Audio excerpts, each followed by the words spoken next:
অষ্টম শ্রেণীর ছাত্রছাত্রী ইউটিউবের হিস্ট্রি ও এডুকেশন চ্যানেলে তোমাদেরকে স্বাগত জানাই।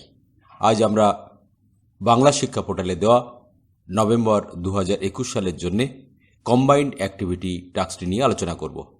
এই টাস্কটি মূলত তোমাদের এই বছরে বিভিন্ন মাসে দেওয়া অ্যাক্টিভিটি টাস্কের নির্বাচিত কিছু প্রশ্ন নিয়ে কম্বাইন্ড অ্যাক্টিভিটি টাস্কটি তৈরি করা হয়েছে। এটি মোট 50 নম্বরের। এখানে তোমরা প্রশ্নগুলি দেখে নাও।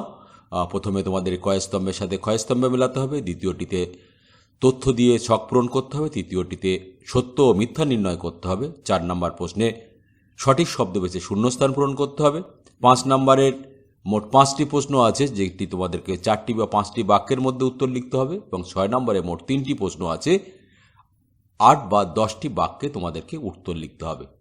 মোট মান হলো, অর্থাৎ পূর্ণ মান 50 নম্বরে। তাহলে আমরা প্রশ্নগুলির উত্তর নিয়ে আলোচনা শুরু করে নিই। প্রথমে দেখো, তোমাদের কয়স্তম্ভের সাথে ক্ষয়স্তম্ভে মেলাতে হবে। সেখানে কয়স্তম্ভে 4টি শব্দ লেখা আছে: আবওয়াব, শাহুকার, দাদন ও রায়ত। ক্ষয়স্তম্ভে মহাজন, অগ্রিমকর, কৃষক ও বেআইনি। তোমাদের কয়স্তম্ভের সাথে ক্ষয়স্তম্ভের শব্দগুলোকে মেলাতে হবে। তোমরা জানো আবওয়াব হলো বেআইনি কর, যেটির উত্তর তোমরা পাবে তোমাদের বইয়ের 55 নম্বর পাতাতে। দ্বিতীয় শাহুকার, এর উত্তরটি পাবে তোমরা বইয়ের 61 নম্বর পাতাতে। শাহুকার শব্দটি মিলবে মহাজনের সাথে। 1.3 দাদন, এর উত্তরটি পাবে তোমরা তোমাদের বইয়ের 59 নম্বর পাতায়। দাদন কথাটির অর্থ হলো অগ্রিম অর্থ। 1.4 রায়ত, এর উত্তরটি পাবে তোমরা 56 নম্বর পাতাতে। রায়ত কথাটির অর্থ হলো কৃষক। সুতরাং উত্তরগুলো তোমরা এইভাবে মিলিয়ে নাও এবং খাতায় লিখে নাও: আবওয়াব বেআইনি কর, শাহুকার মহাজন, দাদন অগ্রিম অর্থ এবং রায়ত কৃষক। 2 নম্বর প্রশ্ন দেখো, তোমাদেরকে তথ্য দিয়ে ছকটি পূরণ করতে হবে। প্রথমে 4টি বিদ্রোহের কথা বলা আছে: নীল বিদ্রোহ, বারাসাত বিদ্রোহ, সাঁওতাল বিদ্রোহ ও মুন্ডা বিদ্রোহ। তোমাদের প্রত্যেকটি বিদ্রোহের একজন করে নেতার নাম লিখতে হবে এবং এই বিদ্রোহগুলি হওয়ার পিছনে একটি করে কারণ লিখতে হবে। তোমরা উত্তরটি পাবে তোমাদের বইয়ের 84 ও 85 নম্বর পাতাতে। নীল বিদ্রোহের একজন নেতার নাম তোমরা জানো, বিষ্ণুচরণ বিশ্বাস। এছাড়া আরেকজন হলেন দিগম্বর বিশ্বাস। নীল বিদ্রোহের কারণ: নীলকর সাহেবরা অগ্রিম অর্থ বা দাদন দিয়ে নীল চাষ বাধ্য করাতো এবং তারা অত্যাচার করত, এবং একবার দাদন নিলে তার শোধ হতো না। এই সমস্ত কারণে নীল বিদ্রোহ ঘটেছিল। বারাসাত বিদ্রোহের একজন নেতার নাম হলো মীর নিশান আলী, যিনি তিতুবিন নামে পরিচিত ছিলেন।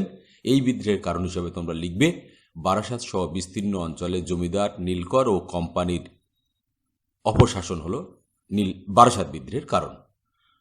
সাঁওতাল বিদ্রোহ, সাঁওতাল বিদ্রোহের একজন নেতার নাম লিখতে হবে। আমি এখানে 4জন নেতার নাম লিখে দিলাম: সিধু, কানু, চাঁদ ও ভৈরব। কারণ হিসাবে তোমরা লিখতে পারো জোর করে রেলপথ তৈরির কাজে লাগানো এবং তাদের উপরে অত্যাচার করা। শেষ বিদ্রোহ হলো মুন্ডা বিদ্রোহ। এই বিদ্রোহের নেতা হলেন বিরসা মুন্ডা। কারণ হিসাবে তোমরা লিখবে মুন্ডাদের জমি বহিরাগত মহাজন বা দিকুদের হাতে চলে যাওয়া, এছাড়া জমিদার, মহাজন এবং মিশনারিদের অত্যাচার হলো মুন্ডা বিদ্রোহের কারণ। তাহলে তোমরা ছকটি সুন্দরভাবে দেখে নাও এবং সঠিকভাবে নিজেদের খাতাতে লিখে নেবে। 3 নম্বর প্রশ্ন, সত্য ও মিথ্যা নির্ণয় করতে হবে। এখানেও মোট 4টি প্রশ্ন আছে। প্রথমটি দেখো, 3.1 1876 খ্রিস্টাব্দে লর্ড নর্থব্রুক জারি করেন নাট্যাভিনয় নিয়ন্ত্রণ আইন। তোমরা তোমাদের বইয়ের 99 নম্বর পাতাতে দেখো, টুকরো কথাতে সেখানে লেখা আছে যে বিবৃতিটি সত্য। 3.2 1905 খ্রিস্টাব্দে 16 অক্টোবর বাংলা বিভাজনের পরিকল্পনা বাস্তবায়িত হয়। এর উত্তরটি পাবে তোমরা 108 নম্বর পাতাতে। এই বিবৃতিটিও সত্য। 3.3 পাঞ্জাবে লালা লাজপত রায়ের নেতৃত্বে শিবাজি উৎসব চালু হয়। তোমরা তোমাদের বইয়ের 105 নম্বর পাতাতে দেখো, সেখানে লেখা আছে শিবাজি উৎসব চালু করেন বাল গঙ্গাধর তিলক। সুতরাং উত্তরটি মিথ্যা। 3.4 সাঁওতালরা ঔপনিবেশিক শাসকের শোষণের বিরুদ্ধে বিদ্রোহ করেছিল। এর উত্তরটি পাবে তোমরা 84 নম্বর পাতাতে এবং বিবৃতিটি সত্য। সুতরাং 3.1 সত্য, 3.2 সত্য, 3.3 মিথ্যা এবং 3.4ও সত্য। 4 নম্বর প্রশ্ন, সঠিক শব্দ বেছে নিয়ে তোমাদেরকে শূন্যস্থান পূরণ করতে হবে। 4.1 1717 খ্রিস্টাব্দে ড্যাশকে বাংলার নাজিম পদ দেওয়া হয়। অপশানগুলো দেওয়া আছে: মুর্শিদা কুলি খান, সাদাত খান, আলিবর্দী খান। উত্তরটি পাবে তোমাদের বইয়ের 15 নম্বর পাতাতে এবং উত্তরটি হলো মুর্শিদা কুলি খান। 4.2 1722 খ্রিস্টাব্দে ড্যাশের নেতৃত্বে অযোধ্যা এবং স্বশাসিত আঞ্চলিক শক্তি হিসাবে গড়ে ওঠে। অপশানগুলি হলো নিজামুল বুলক, সাদাত খান এবং সফদর জং। উত্তরটি পাবে তোমাদের বইয়ের 18 নম্বর পাতাতে এবং সঠিক উত্তর হলো সাদাত খান। 4.3 1724 খ্রিস্টাব্দে হায়দ্রাবাদ রাজ্য প্রতিষ্ঠা করেন ড্যাশ। 3 জনের নাম দেওয়া আছে, ফারুকশিয়ার, নিজামুল বুলক এবং সাদাত খান। উত্তরটি পাবে তোমাদের বইয়ের 18 নম্বর পাতাতে এবং সঠিক উত্তর হলো নিজাম উল মুলক। 4.4 1878 খ্রিস্টাব্দে দেশীয় মুদ্রণ আইন জারি করেন। এখানে 4টি অপশন দেওয়া আছে। অপশনগুলি হলো Lord Liton, Lord Ripon, Lord Bentinck এবং লর্ড ক্যানিং। উত্তর পাবে তোমরা তোমাদের বইয়ের 99 নম্বর পাতাতে এবং সঠিক উত্তর হলো লর্ড লিটন।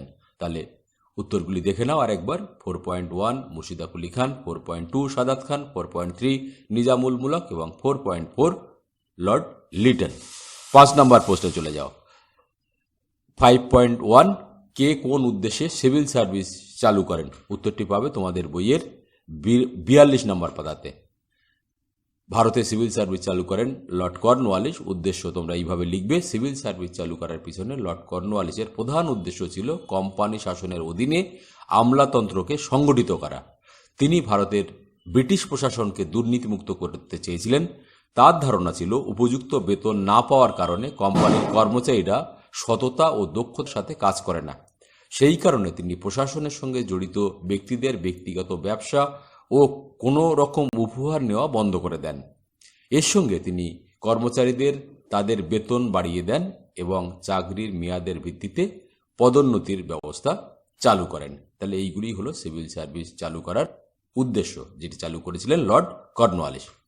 5.2 ব্যাপটিস্ট মিশন শিক্ষার প্রসারে কেমন ভূমিকা পালন করেছিল? উত্তর পাবে তোমাদের বইয়ের 45 নম্বর পাতাতে। উত্তরটি এইভাবে লিখবে, 1800 খ্রিস্টাব্দে শ্রীরামপুরে ব্যাপটিস্ট মিশন স্থাপন করা হয়।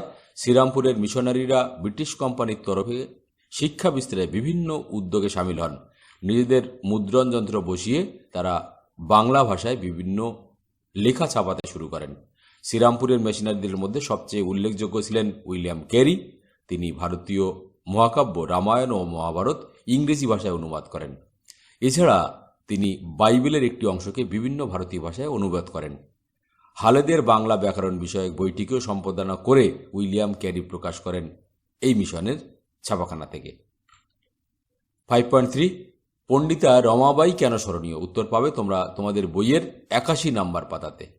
এইভাবে লিখবে, পণ্ডিতা রমাবাই ছিলেন ভারতের নারী শিক্ষা ও নারী সংস্কার আন্দোলনের অন্যতম ব্যক্তিত্ব। পণ্ডিতা রমাবাই ছিলেন একজন ব্রাহ্মণ পরিবারের মেয়ে। তিনি প্রাচীন ভারতীয় শাস্ত্র নিয়ে পড়াশোনা করেন। ব্রাহ্মণ পরিবারের মেয়ে হয়েও তিনি সমস্ত সামাজিক বাধা অতিক্রম করে এক শূদ্রকে বিয়ে করেন। পরে বিধবা অবস্থায় নিজের মেয়েকে নিয়ে ইংল্যান্ড যান এবং ডাক্তারি নিয়ে পড়াশোনা করেন। তিনি মহিলাদের জন্য একটি আশ্রম স্থাপন করেন। এই সমস্ত কারণে পণ্ডিতা রমাবাই স্মরণীয়। 5.4 ইয়ং বেঙ্গল দলে দুটি সীমাবদ্ধতার উল্লেখ করো। উত্তরটি পাবে তোমাদের বইয়ের 80 নম্বর পাতাতে। উত্তরটি এইভাবে লিখবে, হেনরি লুই ভিভিয়ান ডিরোজিও ছাত্রদের ইয়ং বেঙ্গল গোষ্ঠী বা নব্য বেঙ্গল দল বলা হতো। এই দলের বেশ কিছু সীমাবদ্ধতা ছিল। এগুলির মধ্যে দুটি উল্লেখযোগ্য সীমাবদ্ধতা হল, 1 ব্রিটিশ শাসন ও ইংরেজি শিক্ষার প্রতি তাদের সম্পূর্ণ সমর্থন ছিল। দ্বিতীয় সীমাবদ্ধতা, এই দলের অনেক সদস্য পরবর্তীকালে নিজেদের পুরানো মতামত ও অবস্থান থেকে সরে এসেছিলেন। 5.5 ইলবার্ট বিলকে নিয়ে কেন বিতর্কের সূচনা হয়েছিল? উত্তর পাবে তোমরা তোমাদের বইয়ের 98 নম্বর পাতাতে। উত্তরটি এইভাবে লিখবে, কোনো ভারতীয় বিচারকের ইউরোপীয়দের বিচার করার অধিকার ছিল না। গভর্নর জেনারেল লর্ড রিপনের আইনসভার সদস্য সিপি ইলবার্ট বিচার বিভাগীয় ক্ষেত্রে এই অসাম্য দূর করার চেষ্টা করেন। তার প্রস্তাবিত একটি বিলে ভারতীয় বিচারকদের ইউরোপীয়দের বিচার করার অধিকার দেওয়া হয়। এই বিলের প্রতিবাদে ইউরোপীয়রা মিলিতভাবে বিদ্রোহ ঘোষণা করে। শ্বেতাঙ্গদের এই আন্দোলনের ফলে এই বিল প্রত্যাহার করা হয়। বিল প্রত্যাহার হলে ভারত সভার উদ্যোগে ভারতীয়রা আন্দোলন শুরু করে। উভয় পক্ষের আন্দোলন ও পাল্টা আন্দোলন ইলবার্ট বিল বিতর্ক নামে পরিচিত। ভারত সভার আন্দোলনের জেরে ভারতীয় বিচারকরা শর্ত সাপেক্ষে ইউরোপীয় বিচারকদের বিচার করার অধিকার পায়। এটি হল ইলবাল বিল নিয়ে বিতর্ক। 6.1 জমি জরিপ ও রাজস্ব নির্ণয়ের ক্ষেত্রে ঔপনিবেশিক প্রশাসন কি কি পদক্ষেপ নিয়েছিল? উত্তরটি পাবে তোমাদের বইয়ের 48 ও 49 নম্বর পাতাতে। ভারতের ঔপনিবেশিক প্রশাসন রাজস্ব ব্যবস্থা নিয়ে নানা রকম পরীক্ষা নিরীক্ষা চালিয়েছিল। তার মধ্যে জমি জরিপ করা ও তার ভিত্তিতে রাজস্ব নির্ধারণ করার প্রক্রিয়াটি গুরুত্বপূর্ণ ছিল। জমি জরিপ ও রাজস্ব নির্ণয়ের ক্ষেত্রে ব্রিটিশ কোম্পানি যে পদক্ষেপগুলি নিয়েছিল সেগুলি হল: 1. জমি জরিপ। 1757 খ্রিস্টাব্দে পলাশির যুদ্ধের পর রবার্ট ক্লাইভ নতুন জমিদারি জরিপের জন্য একদল জরিপবিদের খোঁজ করতে থাকেন। অবশেষে 1760 খ্রিস্টাব্দে ফ্রাঙ্কল্যান্ড নতুন 24 পরগনার জমি জরিপের কাজ শুরু করেন। তবে কর্মরত অবস্থায় তার মৃত্যু হলে সেই অসমাপ্ত কাজ শেষ করেন হগ ক্যামেরন। নদীপথ জরিপ। 1764 সালে নদীপথগুলি জরিপ করেন জেমস রেনেল। তাকেই পরবর্তীকালে ব্রিটিশ কোম্পানি ভারতের সার্ভেয়ার জেনারেল বা জরিপ বিভাগের প্রধান হিসাবে নিয়োগ করেন। তিনি বাংলার নদীপথগুলি জরিপ করে মোট 16টি মানচিত্র তৈরি করেছিলেন। সেই প্রথম বাংলার নদীর গতিপথের মানচিত্র বানানো হয়। বোর্ড অব রেভিনিউ গঠন। বাংলার জমি জরিপ করে কোম্পানি রাজস্ব নির্ণয় বিষয়ে তৎপর হয়ে ওঠেন। 1770 খ্রিস্টাব্দে মুর্শিদাবাদের কন্ট্রোলিং কাউন্সিল অব রেভিনিউ তৈরি হয়। 1786 খ্রিস্টাব্দে কমিটি অব রেভিনিউকে নতুন করে সাজিয়ে তার নাম দেওয়া হয় বোর্ড অব রেভিনিউ। এই বোর্ড রাজস্ব সংক্রান্ত বিষয় দেখাশোনা করত। ইজারাদারি ব্যবস্থা। ব্রিটিশ কোম্পানি 1772 সালে ওয়ারেন হেস্টিংসের সময়ে নিলামে সবচেয়ে বেশি খাজনা দেওয়া ব্যক্তির সঙ্গে জমির বন্দোবস্ত করে। 5 বছরের জন্য এই জমি দেওয়া হতো বলে একে ইজারাদারি বা 5 সালা বন্দোবস্ত বলা হয়। 10 সালা বা চিরস্থায়ী বন্দোবস্ত। ইজারাদারি ব্যবস্থা সফল না হওয়ায় 1790 খ্রিস্টাব্দে কোম্পানি 10 সালা ব্যবস্থা চালু করেন। পরে লর্ড কর্নওয়ালিস এ সমস্ত বন্দোবস্ত তুলে দিয়ে বাংলায় 1793 খ্রিস্টাব্দে চিরস্থায়ী বন্দোবস্ত চালু করেন। তাহলে এটি হলো জমি জরিপ এবং রাজস্ব নির্ণয়ের ক্ষেত্রে ঔপনিবেশিক প্রশাসনের বিভিন্ন পদক্ষেপ। 6.2 সম্পদের বহির্গমন বলতে কি বোঝো? উত্তর পাবে তোমরা তোমাদের বইয়ের 71 নম্বর পাতাতে। কোনো দেশের সম্পদ বিদেশে চলে যাওয়াকেই বা চালান হওয়াকেই সম্পদের বহির্গমন বলে। সম্পদের বহির্গমন ছিল উপনিবেশিক ব্রিটিশ শাসনের এক লক্ষণীয় বৈশিষ্ট্য। ব্রিটিশ ইস্ট ইন্ডিয়া কোম্পানির একমাত্র উদ্দেশ্য ছিল ভারতের অর্থনীতিকে ব্রিটিশের স্বার্থে ব্যবহার করা। তার জন্য প্রয়োজন ছিল ভারতের অর্থ ও সম্পদ ব্রিটেনে স্থানান্তরিত করা। এক ব্রিটিশ আধিকারিকের বক্তব্য থেকে জানা যায়, ভারত থেকে বছরে 2 থেকে 3 কোটি স্টার্লিং মূল্যের সম্পদ ব্রিটেনে যেত। তার বিনিময়ে ভারত সামান্য কিছু যুদ্ধের সরঞ্জাম ছাড়া কিছুই পেত না। বাস্তবে ভারতের সম্পদ বহির্গমনের ক্ষেত্রে ব্রিটিশ শাসন স্পঞ্জের মতো কাজ করত। ভারত থেকে সম্পদ শুষিয়ে ব্রিটেনে পাঠিয়ে দেওয়া হতো। এক হিসেবে দেখা গেছে 19বিংশ শতকে ব্রিটেনের জাতীয় আয়ের 2% ছিল ভারত থেকে নির্গত সম্পদ। ফলস্বরূপ ভারতের অর্থনৈতিক অবস্থা ধ্বংস হয়ে পড়ে এবং অবশ্যম্ভাবী হয়ে পড়ে দারিদ্র। 6.3 অ্যাক্টিভিটি শেষ প্রশ্ন।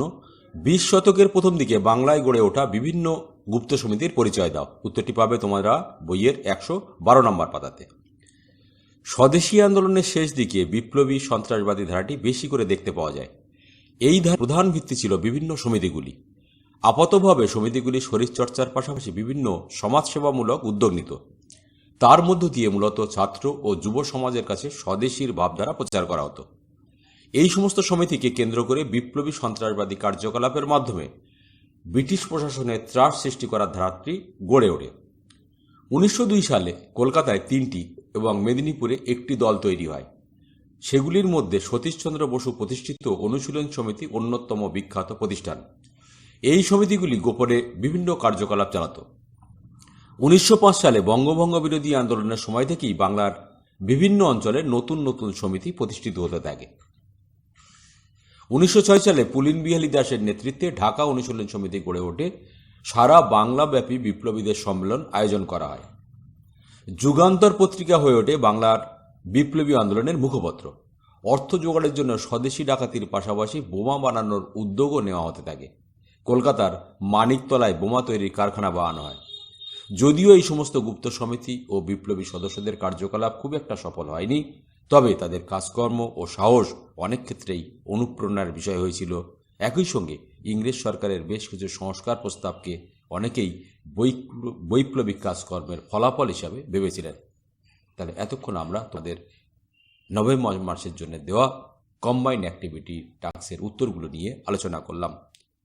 ভিডিওটি যদি তোমাদের ভালো লেগে থাকে তাহলে অবশ্যই লাইক শেয়ার করবে এবং এই ধরনের ভিডিও সবার আগে পেতে যারা এখনও চ্যানেলটিকে সাবস্ক্রাইব করনি তারা সাবস্ক্রাইব করে নেবে।